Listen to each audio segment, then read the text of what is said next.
Okay, guys, we'll probably make a start because we're just mindful of your time as well. So firstly, a massive good afternoon, everyone. Obviously, thank you for joining us today for this positive wellbeing in the workplace session.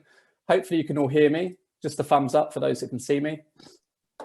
Fantastic. It's great to see so many little boxes on the screen. I don't think I've done a session this big for a long time.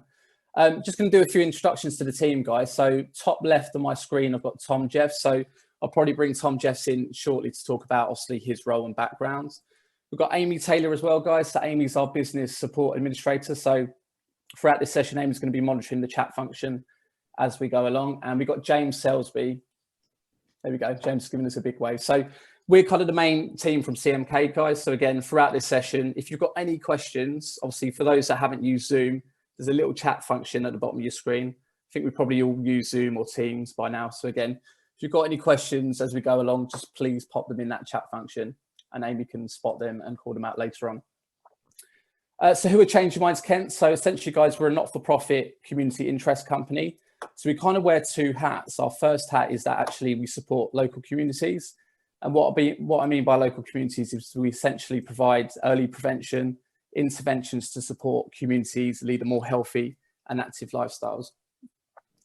On the second side of that, guys, is we run a employee wellbeing program. So essentially, that's how we can support employees lead a more active, healthy, and kind of healthier lifestyle in the workplace. So it's really important that we promote that in the workplace because essentially we spend most of our waking hours at work. So it's really important that we kind of put that message on there. I'm just going to bring Tom in now to introduce himself. So Tom's one of our directors at Change Your Minds Kent and CEO. Tom, you happy to just give us a bit of an introduction? Yeah, good afternoon, everyone. It's lovely to see you all. Thank you for spending a bit of time with us this afternoon. So I've been working in mental health for about 20 years. The last 6 years, I've been doing a training as a mental health first aid instructor. And I also work as a positive psychology life coach. So I'll be talking a little bit about positive psychology in a minute, what that is, and what lessons can we glean from the research, which we might be able to have a personal application or even an organisational application. So yeah, so watch out for that. Fantastic, thank you, Tom. So you might hear a few microphones, guys, and I can hear a few as well. So we'll try and get Amy to monitor that and just mute a few microphones as we go along. As we said, guys, hopefully no one's here for a spin class or a pottery class. It has been known to happen when we've delivered webinars and training in the past. So hopefully everyone is here for positive wellbeing in the workplace. Just a thumbs up if that's correct. If not, then we'll try and monitor that as well. So again, guys, today's session, really, we're going to make it quite interactive. Again, it's all about sharing the air and obviously giving you guys the best tools and knowledge to obviously go back to your workplaces and support your teams, or it might be family, it could be outside of work as well. But again, the important message with today's training and information is how can we support our teams? And I think we can all agree, as I said, the last 12 months have been incredibly challenging. So it's really important that we just look at strategies and key principles, how we can nourish and support wellbeing on a kind of broader scale. So the session will be recorded today, guys. So again, at any stage, if you have to, we know life can take over sometimes. So if you have to disappear for 10, 15 minutes, or if you've got a meeting or any commitments, we can send you the link. So again, we've got a whole list of the delegates that have joined today's session. So we'll get that emailed to you later on as well. Just kind of my background as well. So I spent 15 years working in sport and public health. I'm a mental health first aid trainer, the same as Tom. So again, hopefully myself, Tom and James and Amy will have the answers to any of your questions today. So again, we're really looking forward to sharing our knowledge and insight with you as well. So today's session, guys, we're also going to be looking at our EWP. So we've actually got an employee wellbeing program as well. So again, we'll be sharing some information about the kind of role that plays and equally the role we play in the local community as well. Okay, I think that's it for now. As I said, Amy's going to be monitoring the chat function. So again, as you go along, if you've got any questions or any burning questions that you want to fire to us along the way, Amy will keep a lookout for anything that comes in. Okay, so on behalf of CMK, we hope you enjoyed the session. Our philosophy is all about having fun and making sure we give you the best possible learning experience possible. We are going to put you in some breakout rooms as well. So we're mindful there's a lot of organisations here, some from different regions, different areas. So again, we'll try and get you talking in some rooms as well and building some positive connections. So that just leaves me to bring in Tom to start off our webinar. Over to you, Tom. Yeah, thank you very much, Colin. Yeah, good afternoon, everyone. I've got some slides that I'm going to share with you. So I'm going to just share my screen, and just because it'll be kind of helpful just to kind of have that information for you. If you're interested in the slides, then that's something that maybe Amy might be able to kind of send out afterwards. So positive well-being in the workplace. Now, the first thing I just noticed this, like literally like 10 minutes before the presentation, is that I've actually spelled positive wrong.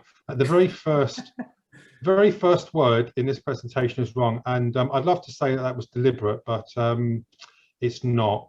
But if it makes you feel better about yourself, then we're underway. That's excellent. Positive well-being's already on the way up. So this is about positive well-being in the workplace.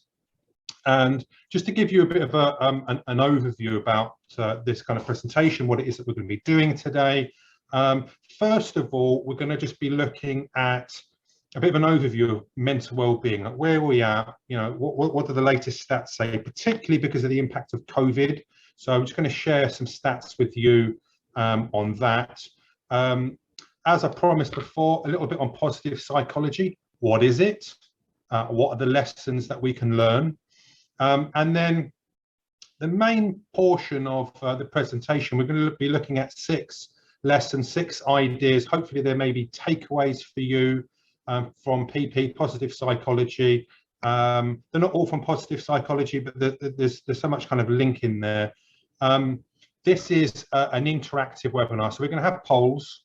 There's going to be little exercises that we might do, as Colin said, so we might put you in a breakout room, because I think it's important to kind of get a sense of something.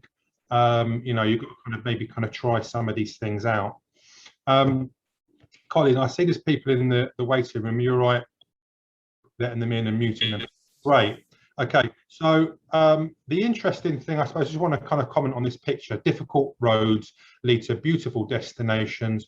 Why have I got that there? Is it just to fill up space on this slide? Well, actually, interestingly, positive psychology is a science, and I'll talk a little bit more about this in a minute, but science takes time and it's hard work, especially when we're talking about people. When we're talking about humans, we're incredibly complicated, and it takes a long time to be able to delve into something like happiness and contentment and well-being. They're not easy things to define, and they're not easy things to measure. So it is a difficult road, but some of the research which we're going to be kind of reflecting on today is very interesting. So we've got these 6 tips, 3 which, you know, you might apply for yourself, 3 which might be helpful for others. But having said that, you know, they're all actually have application to ourselves and others. So I've just crammed them all together, and we'll call it 6. And then we're going to look at 10 tips to support organisations build healthy workplace cultures. And then a little bit about how it is that we might be able to support you with that, if you're interested. A little bit about the community work we do, because we are a non-profit organisation. We do like to remind people of that. So first poll of the day, I'm just going to give you guys 30 seconds for this.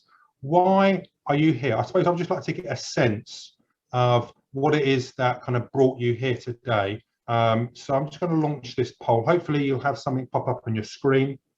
This is multiple choice. So maybe you're interested in your own personal well-being. Maybe it's organisational well-being. You've got like an eye to that. Maybe you're just interested in just picking up some tips to help friends and family. Or you're bored, you've got nothing else on. You lost it. That was my joke, Colin, when you said about pottery class. I'm like, you stole my joke. Dang. I know, yeah, that's my two best jokes. Spin class and pottery class lost on Zoom. Okay, so I'm just going to I had most people vote. I'm just going to end the poll, share that, just so you've got a sense of the room, why people here. So it's good to know there's interest in personal well-being. There's some interest in maybe how it is that we might be able to help others. Okay, there's a really interest in organisational well-being, so that's great. So it gives us a sense of why it is that we're here. Okay, let me stop showing that. Okay, so mental well-being, where are we at in the UK? Well, these are some of the latest stats from the Office of National Statistics. That's a mouthful, January 2021. And what you'll see is that what they're kind of measuring mental well-being against pre-lockdown levels. And so what you can see here is life satisfaction is down, happiness, self-reported happiness down, anxiety is up, life being feeling worthwhile is also down. I don't know if that's a surprise to people. I mean, I imagine that's what most of us would expect. One of the things that sort of interested me is that even though we've had kind of 2 lockdowns, and these are UK stats, even though we've had lockdown, we did have that period in the summer, didn't we, where things were better. And I'm sort of interested in the happiness one there. Can you see that there's actually at one point in May, it actually went above pre-lockdown level. So I probably said something about sunshine and sort of feeling free again. But what's really interesting is a lot of these you get this kind of sense of it sliding, satisfaction, life being worthwhile, sliding. And these are the kind of things that have a larger impact, especially in systems and organizations and stuff like that. So we've got the links to the research there. That might be something we share afterwards. The previous research in June 2020 was really interesting because it showed a disproportionate impact on young people. Not to say that it didn't impact old people, certainly maybe with anxiety, but some of the increase in symptoms of depression and anxiety tripled in that summer or in that kind of period of the kind of first lockdown. So there's a disproportionate impact on the young, and by young, that's under 40. I'm not actually technically young as of a few months ago. A disproportionate impact on women, and there could be a number of kind of reasons for that, and particularly single parents. So if you have business models which kind of rely on employing younger people, women, single parents, particularly I'm thinking because I've got some interest in the care industry, then this might be more of interest to you. Okay, so that's mental well-being, that's where we're at. What is positive psychology? Positive psychology is a scientific study. I've highlighted that, so you know it's important that you sort of know that from Changing Minds Kent perspective, you know this is an underlying kind of feeling. You know, this is important to us, that this is an evidence-based and what it is that we're doing with our interactions. And it's a study of optimal human functioning. That is to say, it's not peak human functioning, but optimal. And what optimal gives us a sense of is this idea of how do we create something that's maintainable, it's reasonable, and it's something that can go on into the future. So that's optimal human functioning. So it's not just about, you know, a quick spurt of like 2 weeks doing really well, and then there's some sort of down period after it because we've overdone it. So optimal. And this is a great definition from about 20 years ago, actually. It aims to discover and promote the factors that allow individuals and communities to thrive. I like that word, thrive. The positive psychology movement represents a new commitment on the part of research psychologists to focus attention upon sources of psychological health, thereby going beyond prior emphasis upon disease and disorder. So we melt that down. It's essentially saying, like, previously, you know, psychology was very much about what was wrong with you. It was about disease, it was about disorder. Positive psychology is looking at the sources of psychological health, the things that actually improve life satisfaction, where people report high levels of life satisfaction and resilience. So this is about seeing what's right with people and building upon that. And it's interesting, the things that stop people from being ill aren't the same things that make people well. So that's positive psychology. And what we're going to be looking at now is we're going to be looking at 6 little tips, little ideas, maybe you can take away personally, maybe there might be something you can use in your organizations. First one is this. This is a PERMA model. You may have come across this before. So when it comes to well-being, in order to improve something, you need to be able to measure it.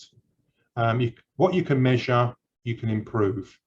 So PERMA, this is a model from Marty Seligman in his book Flourish 2011, and what it highlights is this model is essential components of flourishing for an individual. So you can see it there. PERMA is positive emotions, engagement, positive relationships, meaning, and accomplishments. And what's really interesting about that is that not only is it a model for sort of understanding, the core conditions of like well-being, but it's also a peer-reviewed, validated survey tool. So you can actually measure this, and maybe when we kind of email stuff out, we'll send you a link so you can measure this for yourself. And what's interesting is that there are benchmarks, so you can actually measure yourself against the average. Do you score high for positive emotions, or is it a bit low? Is that something you can take a look at and improve? So just give you a sense of the PERMA model. Positive emotions, so they're the kind of things that make us feel good. Engagement is around this kind of sense of, you may have come across this idea of flow before. When you're in the flow, when you lose time and you're just so into something, they would call that a flow experience. Sometimes it happens when you're driving a car. Sometimes it happens when you're doing something that you enjoy. Watching a film, you kind of lose sense of time. You're just totally lost. That's engagement. And what they found is that people have more flow experiences actually have higher well-being. Positive relationships, I don't think you need to, I think most of us instinctively know the importance of positive relationships and building positive relationships. Meaning, having a sense and purpose. There's a lot of research now kind of showing the importance of having meaning and purpose in our lives. And finally, accomplishment. That's the sense of the wind in your hair, of moving from where you are to something better. If you don't have that, then you're just surviving rather than thriving.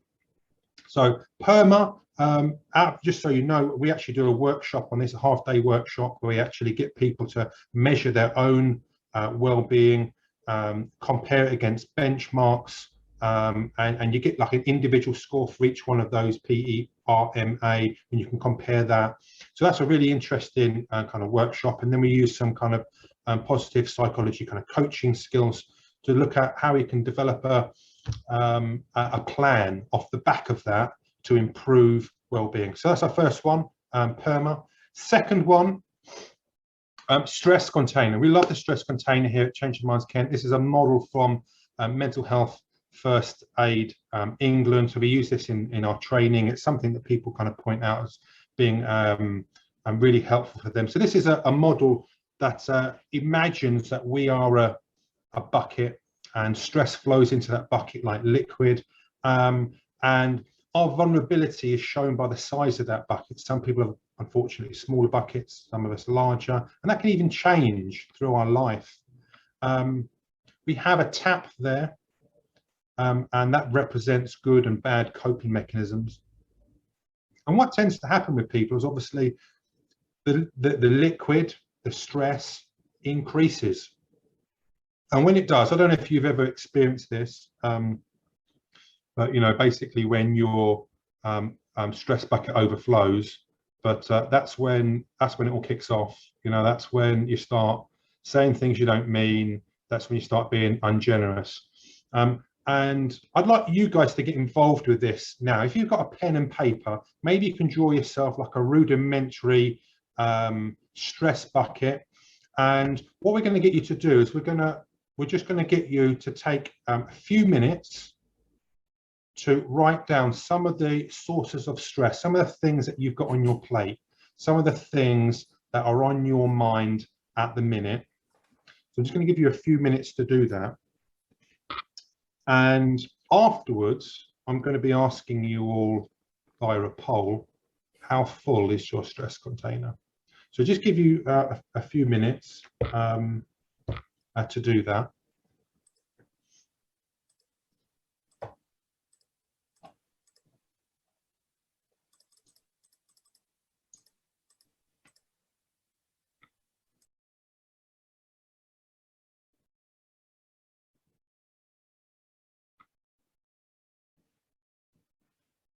So these could be things that are on our to-do list. These could be worries, concerns that we have.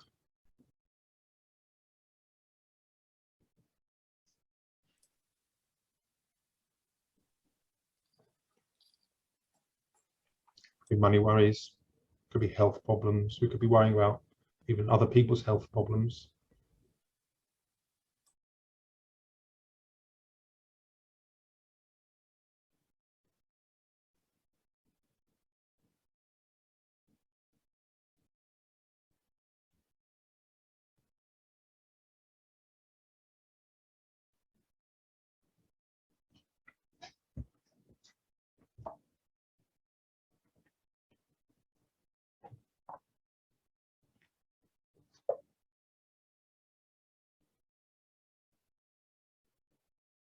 I'm just going to give you another 20 seconds or so.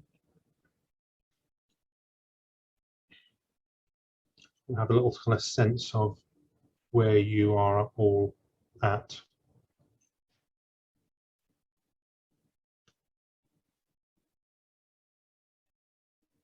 So some of you look very contemplative. Particularly you, Anthony, you look like you. Everyone's in the zone, Tom. Okay. So have a little think. I mean, you might have bullet point down. This is just only for your personal reflection. It's nothing that you're kind of sharing. But what I'm interested now is we're going to have a poll come up. How full is your stress container? Again, this is just anonymous, but I will share the overall results of the group. How full is your stress container? Overflowing, full. Have I done another spelling mistake there? I have. Look, medium, full. I spell medium, Amy. How terrible. I spelled it right the second time. So good. We've got some results coming in. Okay, that's interesting. Excellent. Right, just going to give you a couple more seconds. Last couple of people. 90% of you have. Great. Okay. So let me just share these results with you. 2 people overflowing, 7 people full, 8 people medium full, others doing a little bit better, which is great. So can I just say to those of you who are overflowing, those of you who are full, it's going to be really important that you start to become aware of what your coping mechanisms are. You know, what are your good coping mechanisms? Can you start to do more of them? Can you fit them in? Can you plan them over the next week? Can you start saying no to things? Even if it's just a few things you can say no to, just to kind of try and create yourself a little bit of space. The coping mechanisms, again, you know what you use to cope with stress. Good coping mechanisms. Normally in kind of workshops and stuff, we'd spend some time on this, we'd share, you know, what do you use that's kind of good? And people will say, you know, connection and exercise. And then we'll talk about bad coping mechanisms, and I'll put my hand up and say, yeah, when I'm stressed, I'll eat Chinese takeaway. It's all the kind of stuff that, you know, you probably shouldn't really be eating this, but I've used food in the past, bad coping mechanism. So it makes you feel good in the short term, but in the long run, it's not actually helpful. Same with alcohol. You know, you might sort of feel like it's helpful in the short term to deal with stress, no good in the long run. So there's kind of coping mechanisms. It's always worth having a little kind of reflection on those coping mechanisms. The other interesting thing about this model is that you had this kind of idea of a stress signature.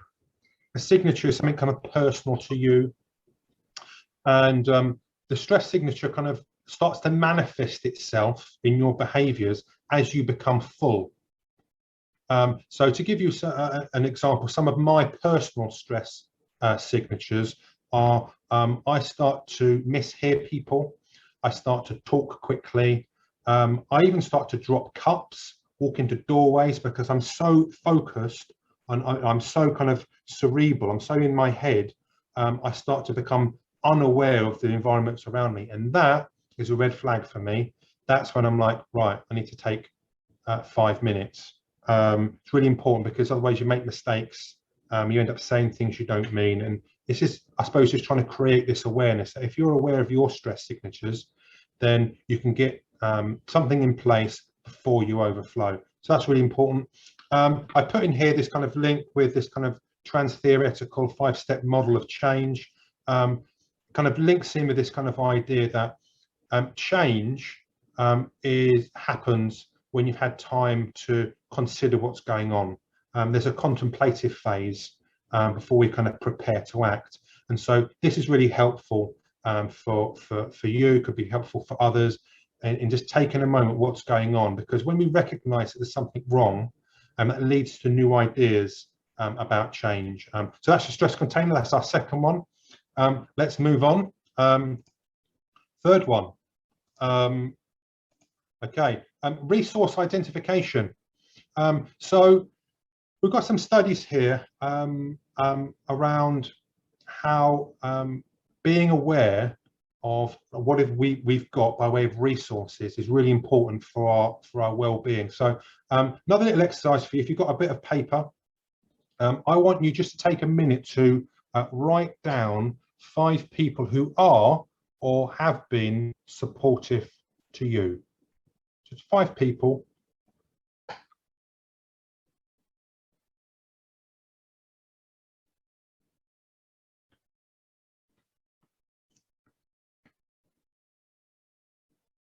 Who's had a positive impact on you? Who's really helped you out when times have been tough? Hopefully you'll have, you know, at least 3, maybe you might have more than 5, which would be great, but certainly 3 to 5. And then have a think about one thing that you can do to strengthen each of those relationships over the next week.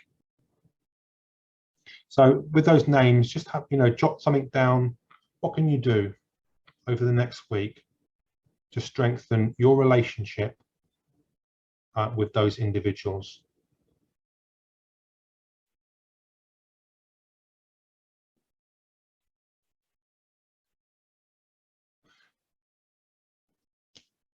To give you a couple of ideas there.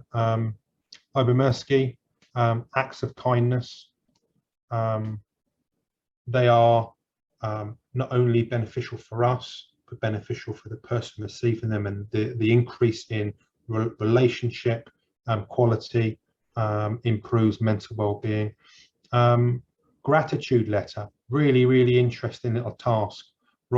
Finding someone who's had a big impact in your life, it could be one of these 5, writing them a gratitude letter. So there's some good kind of research on that, of the impact that has. It's temporary, you know, so you're not going to be there's not going to be much impact, you know, past 2, 3, 4 weeks, but it's certainly a kind of temporary one. So that's something we get people to do in kind of workshops, where we actually will sit down, we'll do a gratitude letter. I'll even bring stamps for them, so we can actually send them out, and that has a great impact on people. So maybe a gratitude letter, we could do that. Okay, so this is about resource identification. This bit of research from Rhodes, just in the kind of that first little bit at the top there, this idea about perceived support, really important. That it's not necessarily that people actually need support, but just knowing the support is there sometimes is enough to improve mental well-being. And that's the case not only in like our relationships with friends and family, but also on an organizational level. Organizations who have things in place, even though those things aren't used, just the fact that staff perceive that there's support there is in itself beneficial. It's a little bit like knowing, like, for example, that you could go to A&E. I mean, not that you'd want to go to A&E at the minute with everything that's going on, but just knowing it's there is a sense of comfort, even though we don't actually make use of it. So it's about even having things in place on an organizational level, which people can refer to, even if they don't make use of. So that's perceived support, and that perceived support could be people, or it could be a number of things. We'll talk about some of that later. So that's our third idea, resource identification. How about this one, gratitude? So we're going to be playing a little game now, gratitude tennis. Gratitude is really important, the study of gratitude and the impact that it has on people.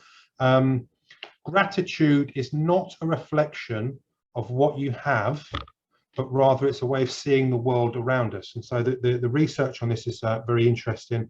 Sonia Labumusky has done a lot of research on this. She says gratitude is an antidote to negative emotions. It's a neutralizer of envy, hostility, worry, irritation. It's about savoring what's right.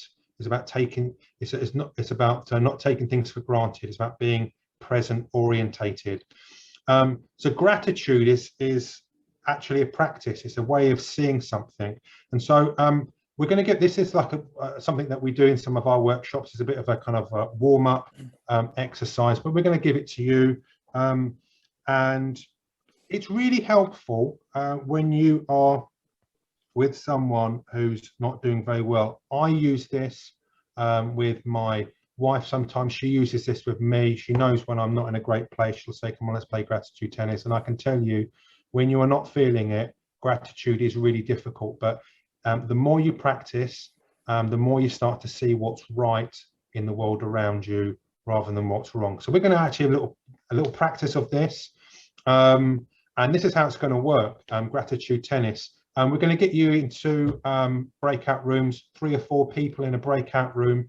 And the way it goes is one person will say, I'm grateful for, fill in the blank, because, and it's really important that you have a because. So I'm grateful for whatever it is, because whatever the reason. And then without hesitation or repetition, it's over to the other person, and that we get a little rally going. As soon as there's hesitation, as soon as there's repetition, then it's the rally's over. Let's move on. It is winner stays on. If you don't want to actually have a go at this, that's fine. I'll probably put maybe 4 in a breakout room. So if there's someone in there who's like, oh, I'm a little bit anxious, look, you fancy doing that, that's fine. Hopefully there'll be enough people in the breakout room to give that a go. We're going to give you a few minutes just to give that a go. To be interesting to little interesting experiment to see how that goes. So I'm just going to do some where are the breakout rooms? Oh, there they are, breakout rooms. So I'm just going to create going to create 7 breakout rooms. There's going to be 3 of no, hang on, there's going to be 6 breakout rooms, 4 or 5 people in each room. So winner stays on. I'll give you a few minutes just to say hello, but get into it, have a few rallies, and then at the end we'll find out how you got on with it, if it was any good. Okay. So you should see a little button which says join.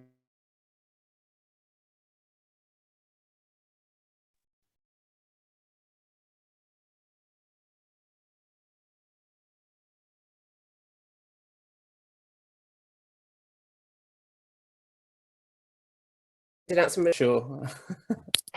Okay, welcome back everyone. Yeah, so very quick little task. I mean, we wonder if we had a bit more time to kind of give that a little bit of a go. But what you might have noticed is that you can probably think of a handful of things that you're grateful for, then you start running out. And interestingly, practicing gratitude is something that you can do, improves the view that you have of the world around you and the things that are going right. So little exercise there, particularly good when you're having one of those darker days. Incredibly difficult, but we are starting to kind of reroute our brain, trying to kind of lock into those kind of pathways which are more positively orientated. Not easy to do, but gratitude tennis is a good start. Okay, so that was our 4th one. Let me just share our screen. Saying to Colin, I'm running out of time. I've got too many ideas here. Okay, so that was lesson 4. Lesson 5. This is a really interesting one that many businesses, when we're doing training, they kind of really like this one. It kind of resonates with them. How are you? How are you really? So you be aware, you know, that we have this unfortunate cultural phenomenon where, you know, we ask each other, oh, how are you? Everyone says, yeah, I'm fine. Whether that's actually true or not, you know, some people can be hanging on by their fingernails, but they'll tell you that they're okay. And there's something about feeling awkward, being open. And so that's something, certainly within my organization, over the years, I've tried to change and model it for people, that you take a moment and actually give them an answer of how you really are. And what you notice is that the more you do that, people start to copy you. That it becomes socially acceptable to say how you really are. It does require, though, that you actually know how you are to begin with, that is also really important. But to be able to communicate that to others gives this kind of sense of honesty in our relationships, so the people that we work with, that there's a congruence about us, that what's going on inside is manifested and evident in the communications that we're having with people. Balanced self-disclosure, obviously, because there's an element of trust in there, but because we want to be able to trust people, that's important. But it values others when we communicate what's actually going on with us, because we communicate this idea that we trust them to, to whatever degree that you might trust someone. So when we're asking people how they are and how they are really, another little important tip, and I think some people don't ask this or don't really want to know, is because if people aren't doing well, they sort of feel like it's their job to fix the situation, or that they have to offer solutions. Takeaway message, idea, don't feel like you have to offer solutions to people. We're going to look at our next lesson in a minute about that a little bit more, but great little takeaway. Start doing that, with your kind of friends and family and colleagues, when they ask you, say, I even say, I'm going to give me a minute, I'll tell you how I really am, and I'll take a moment to check in with myself and tell them, and I start to model that for other people, so that it starts to become socially acceptable within our organisation. And I think certainly Colin and James and other organisations I work with, they'll testify to that when we ask each other how you are, we really mean it. Okay, so that's how are you really. Let's look at our last one. This is our sixth one. Listening skills, so important. So I mentioned about this idea of listening, not being too quick to offer solutions, the importance of open questions, because we're trying to aerate things with people. So open questions are ones that aren't easily answered with a single word. Sometimes you might want to use closed questions to clarify what's going on. One of the other things, sorry, one second, I've got a text message. But don't worry, I can communicate with you just fine and do this present. Can I do that? No, I can't really do that, can I? Can you actually talk with someone and do something on the phone at the same time? Well, of course not. So these are, these are literally the worst. If you're having a conversation with someone, put that to side. Make sure you can't even see it, because you have little updates and stuff come on your phone, and just a flick of the eye is accidentally communicating that the phone is more important than them, which of course it isn't, but we fall into that trap. So phones and distractions, be aware of them. The importance of our body language, appropriate eye contact, and even noticing body language. Like, it's okay to say, people, you look stressed, you look upset. That's kind of being aware of their body language and acknowledging that. What about the use of silence?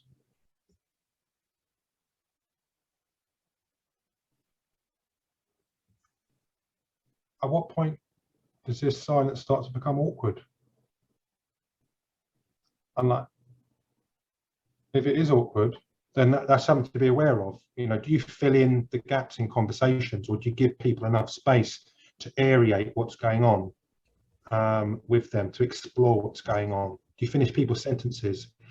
Like, it's good to give people this kind of sense that the communication, when you're kind of talking to people, is not pressured, that there is time for them to choose and pick the right words.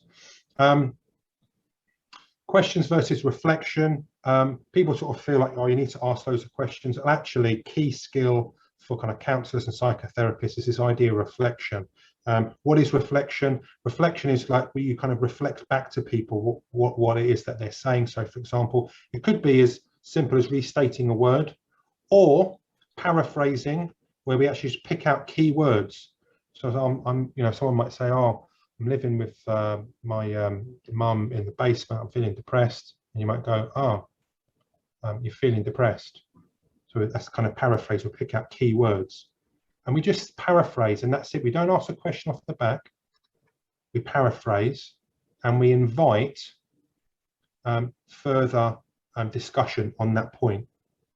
So that's paraphrasing. Research shows, some recent research shows that that the relationship is more important than anything we might say. So connection trumps words. Like just this kind of feeling that you've got somebody with you is worth more than anything you might say, any wonderful question you might ask, whatever validating statements you might make about them, how wonderful they are.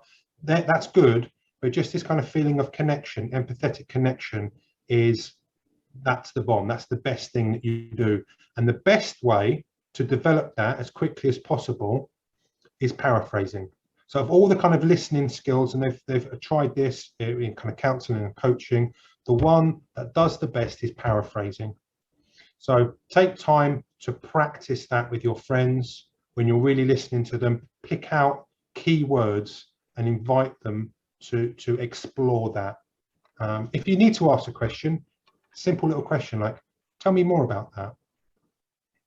So so that's really kind of interesting research around developing empathy and connections, and practice that with friends. So some good little kind of tips there for kind of listening skills. Okay, so I've given you 6 listening skills, and we do these webinars kind of every month, and what I'm sort of interested in is getting a bit of a feel from you guys, because we've got loads of these little kind of ideas, but what I'm sort of interested to know is which ones resonate with you, which ones you think you might use. So I'm just going to throw up a poll. It's a multiple choice. So if there's any of these 6 that we've discussed today that you think, you know, I'm interested in that, or I'm going to use that in some way, then great, put it on there. And if it scores high enough, we'll keep it in. The ones that don't score very well, we'll kind of, maybe we'll do something about breathing or exercise or mindfulness. You know, we might get some other kind of ideas in here. So let me just launch this poll. Again, multiple choice. So just pick the 6 that have resonated with you, ones you think, yeah, I'll give that a go, or that could be helpful. I could explore that a little bit more. And let me know which ones to drop in the future.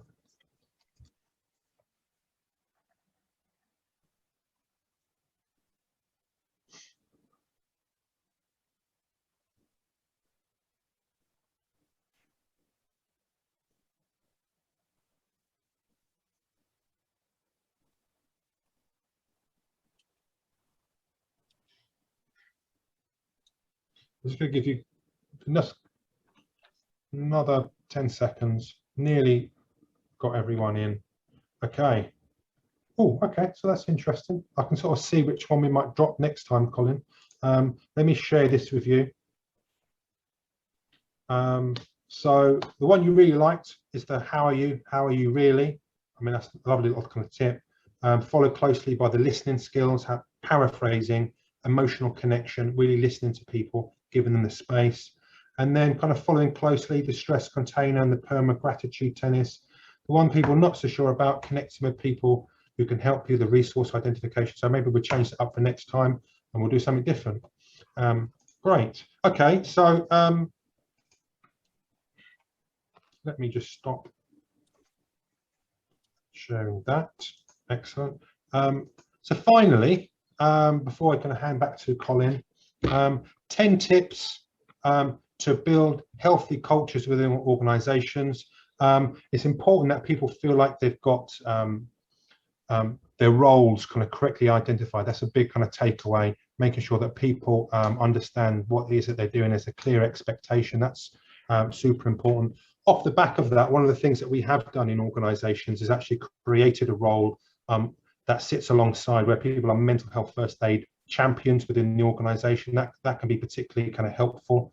Having support systems in place, making sure people are aware of EAP. Just so you know, we do those types of things as well. We do it with our kind of local wellbeing kind of professionals. So we have counselors and coaches and stuff. As you know, I do a little bit of positive psychology coaching with people. So that's something it's important that people are aware of what's available to support them. So that perceived support.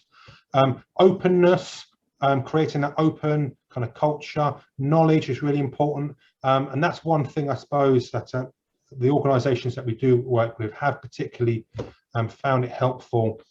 This kind of idea of doing mental health first aid, so some of the training that we do, because it increases the knowledge, increases the openness, it reduces stigma, it gives leaders confidence to kind of interact with people, it starts building that kind of culture within an organisation, it's giving people resources, and it starts to build resilience.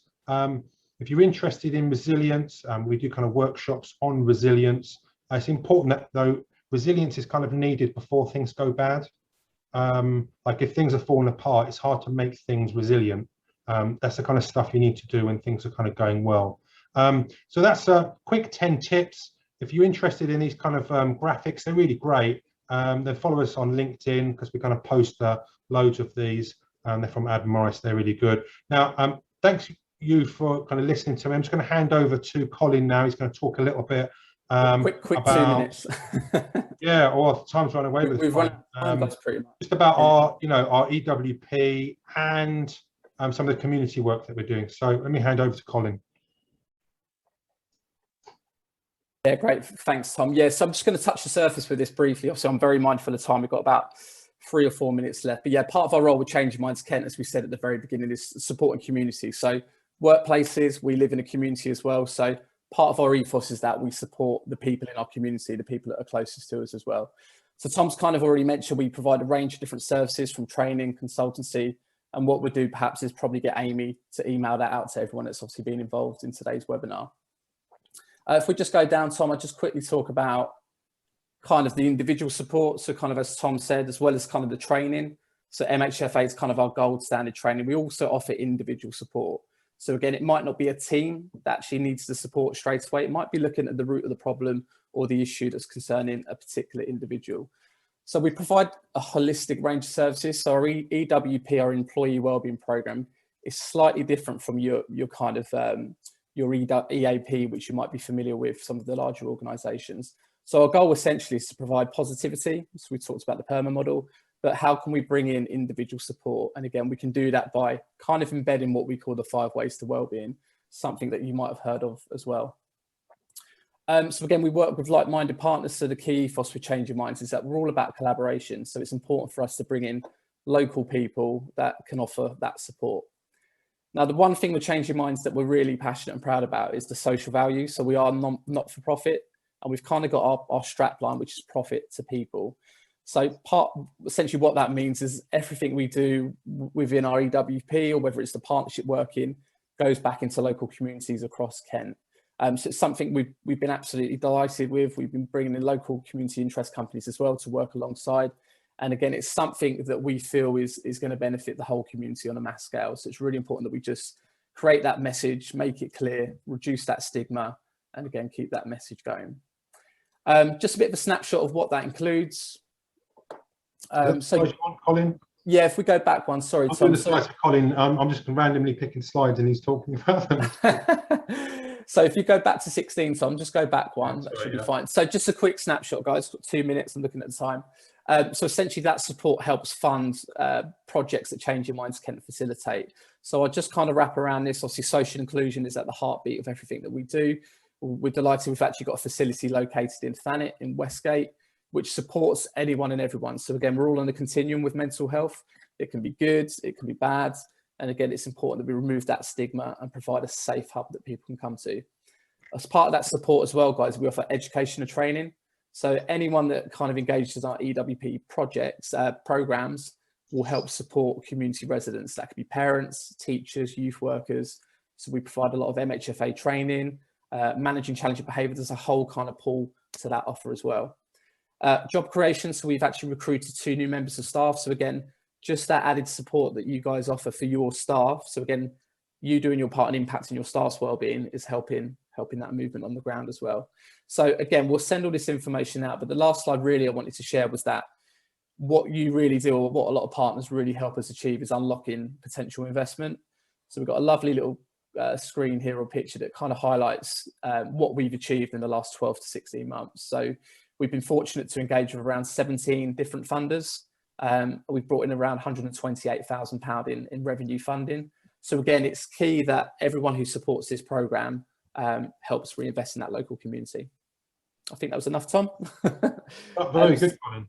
So we're going to wrap up, guys. Obviously, thank you so much for your time. We've put our email addresses on the screen for you now. So obviously, Thomas, Colin, we've got James. If you've got any questions, we're going to be around for another 5 or 10 minutes, guys. So if you want a one-to-one, or if you want a cup of tea, I know Tom likes tea, I like coffee. But yeah, please do get in touch. It'd be great if we can support you any further. So if you have any questions, I know Amy's monitoring the chat function, so feel free to kind of type any questions in the chat function. Do we have any questions, Amy? So just one has come in to say, look, when you're working with businesses, what benefits have they seen? Okay, yeah. So I think really that the benefits are around, certainly for kind of businesses like HR managers and stuff like that, have this kind of sense of needing and sort of this kind of interest in creating kind of healthier cultures, which has an impact on kind of staff turnover, sickness rates, stuff like that. I mean, quite obvious kind of stuff, you know, there's a lot of kind of research around that. But some of the ones, especially where we offer the EAP, where actually at the end of a telephone call, especially where we've done training with managers and managers can call us, just having that relationship and being locally based has been really kind of quite helpful for them, rather than just it being like an EAP telephone number where it's just some random person that they've never met before. So that is definitely something that people have said that's been kind of really helpful, is that the trainers and the kind of support all kind of wrapped in locally in one place. Yeah, and just to add as well, it's quite personal. So again, we kind of mentioned very briefly there that, you know, everything we do is holistic. So, you know, wellbeing, it comes in all different shapes and sizes. So it's really important that we just sprinkle a bit of everything to kind of embed that in us as humans. So, and work, again, we spend most of our waking hours at work. I keep throwing that in there, but it's really important that actually, you know, we do promote that positive outlook when we're at work as well. And we know it's been challenging for a lot of people working from home and homeschooling. My little one behind me, he's only 22 months, but he, yeah, it can be very stressful. So yeah, it's just really important that we make it personal and unique. Excellent. Do we have any other questions, Amy? Or has anyone else got any questions? Got one from Sarah, I think. Can we, Sarah? McDonald. You there? So, what's your favourite wellbeing tip? Favorite wellbeing tip? Yeah, or like practice, I guess is the question. For me, I mean, again, my background's sport, so exercise. So again, my wellbeing tip is you've got to look after your body as well as your mind. So again, I use a definition. You've got to think of your body as a car. So think of, we service our car, we have to give it an MOT. You might find you have to wash it and clean it. I don't wash mine very often, but again, a lot of people spend a lot of time looking after the things that are most precious to them, but sometimes we don't always look after ourselves. So it's just, I'd kind of say the 5 ways to wellbeing. If you can research that, it's by the New Economics Foundation. It's a great resource for anyone that's not heard of it. And you can write yourself a little action plan. I've done it a few times. So how can we connect? How can we give? How can we be more physically active? How can we take notice of the things around us that Tom mentioned, that we're in this digital world at the moment? So it's really useful, the 5 ways to wellbeing, to kind of narrow it down, Amy. Okay, I've had another one come in here. It says, what's the best way to get people to start to engage with you when you think that they might need your support? Yeah, it's about building rapport. I don't think it's not an easy thing sometimes to kind of come from a place where you've got that lack of rapport, and just sort of think that you're going to turn up and that, you know, you're going to be able to support people, because being able to be useful to someone really kind of requires you to feel, for them to trust you, that there needs to be that kind of link with them. So that's something you need to build up, and it can be really frustrating, especially if you sort of see someone and you want to be able to help them, and it does take at least a few weeks of kind of cultivating them. I like the idea of kind of cultivating them, cultivating a relationship, and then being honest with them. Why it is, what it is that you have as an interest in them, and trying to develop a conversation with them, which is on a kind of a little bit more of a deeper level where you can practice those listening skills. Now, that's not easy to do, but it would be something kind of along those lines of kind of cultivating, being patient. Sometimes people don't want to have help. Maybe you're not the best person. Maybe there are other people that can help that individual. So it's one of the kind of takeaways from health and social care. It can be really kind of frustrating when you're working in mental health. You want to help someone, but they don't always necessarily want your help, and that's definitely going to be true if you don't have a particularly trusting kind of relationship with them. Right, good question. I'm going to, I think it's be a good kind of place to kind of draw a line, 3:05. Thank you for your time, everyone. Recording will be online. We'll kind of share the slides and some kind of resources with you. It was nice to see you all. Feel free to give us an email if you're interested in any of the work that you do, and have a good afternoon. I'm going for a walk now with some friends. Take care, everyone. Thank you. Bye, everyone. Bye now. Bye-bye.